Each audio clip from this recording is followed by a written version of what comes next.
find your passion, it ignites you as a person. You just feel awesome. Hello, my jiu-jitsu sisters. Welcome back. Oh my goodness, so excited to be making this video. Okay, so one of our sisters wrote me and she says, thank you for your videos. They're so helpful. I'm taking your advice and having a plan. This weekend I'm going to write down one sweep, one escape, and one submission to focus on. I just got my first stripe, so I'm about 4 months in, and I am 50 years old, 110 pounds, and she's a female, and she freezes as soon as they start rolling at the end of class, and she's usually the girl like with a bunch of, you know, strong, young, but very nice and patient guys, and I always feel like I'm wasting their time. All right, so she has the right idea. It's always good to go in with a plan, and especially if you make that plan a very realistic plan. Like when I first started, my expectations were unrealistic. I'm like practicing top game and submissions when I should realistically be planning like my plan should have been more like, okay, let me escape from the bottom of mount, or let me escape from the bottom of side control, like escaping from positions that I always find myself in during the roll. That way you can actually have a higher percentage chance of practicing these things during the roll. Like as a white belt, first stripe, like female, lightest one, like out there on the mats, like do you really think I'm going to be practicing any top game realistically and unless they're giving it to me? Like hell no. Like I am going to be smashed on the bottom of side control. I am going to be gasping for air on the bottom of mount. Like that is realistically what is going to happen. So I might as well practice from where I'm going to be at. And actually what I would do too is I would like ask to start on the bottom of side control, and they're like, really? And I'm like, let's be honest, I'm gonna end up there anyway, so let's just get to it, all right? Let's just keep it real. But so she has like the right idea, making a plan, like kudos, like that, sis. That's what you need to do, because everything will go out the window if you don't come in there with a plan. And if you like right after class too, it's like the moment where everybody is like pairing up, like you need to like know from previous like scoping out roles of like who you're going to ask first, and maybe even like stand next to them a little, like make eye contact first. Like you need to be the aggressor on the mat. Otherwise not everybody's gonna pair up and you're just gonna be sitting there like, all right, but moving on to the most important part of this question. So the most important sentence is, you know, like kudos for the guys for being like very nice and patient. That's awesome. And she feels like she's wasting her time. So she's like, a 50-year-old, 110-pound female. All these guys are like athletic, and like, what are they gonna get out of rolling with me?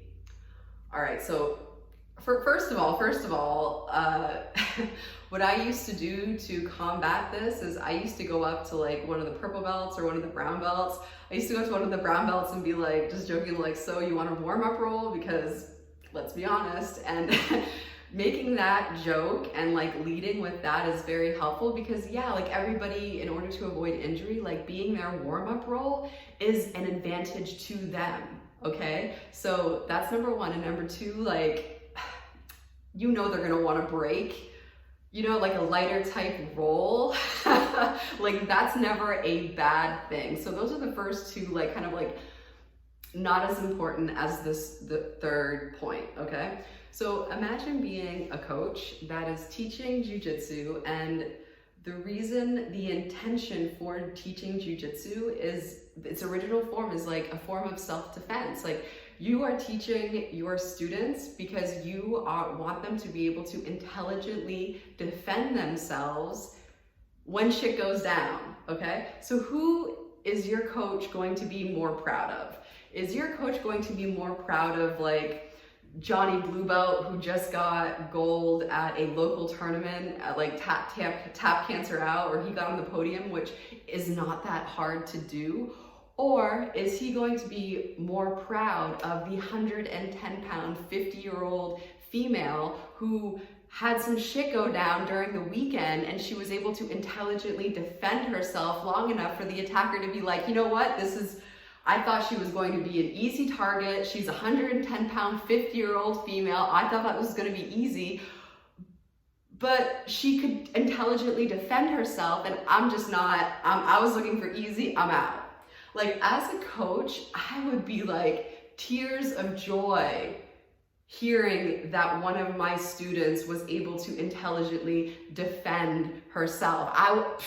That is the purpose of jiu-jitsu. So if you are ever in class looking around at all of these athletic looking dudes, you're the only female, you're the 50-year-old one stripe white belt who's 110 pounds, no, you are the most important person in that room, because jiu-jitsu is going to help serve you in a self-defense situation. And as a female, what are the chances of you going to need jiu-jitsu in your lifetime? Like, what are the stats for assault? It's like 1 in 4 for sexual assault. Like, that statistic is fucking ridiculous. So like, even from a statistics standpoint, who in that class will take jiu-jitsu and most probably use it in real life?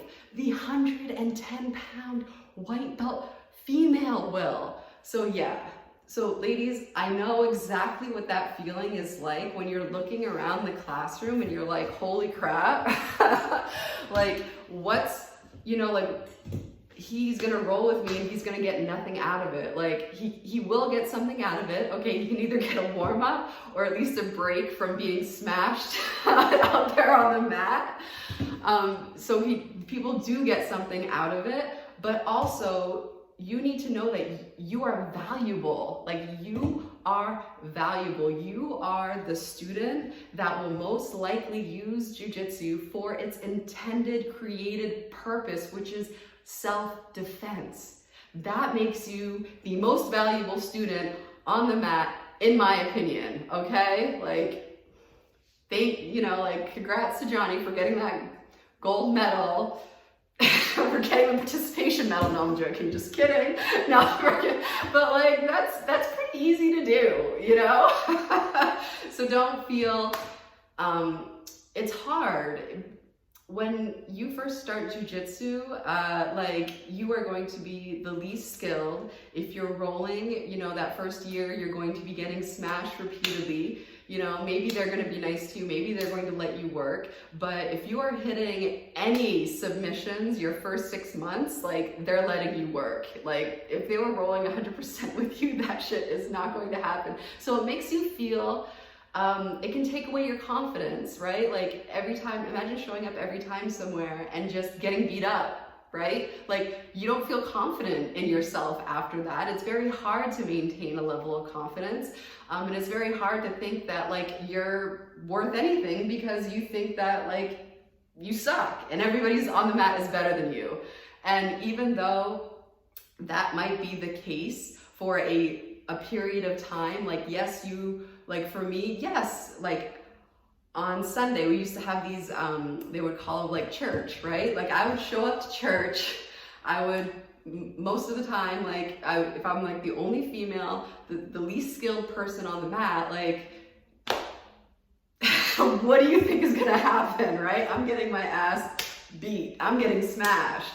But you know what? Like, your first year, you're just trying to survive. And just because you aren't the best person on the mat, just because you are now the lowest on the totem pole in this moment in time, does not mean that you are going to stay there forever. And it does not mean that you don't have worth and value. You are the most valuable person, student on the mat, because you will use this. Like,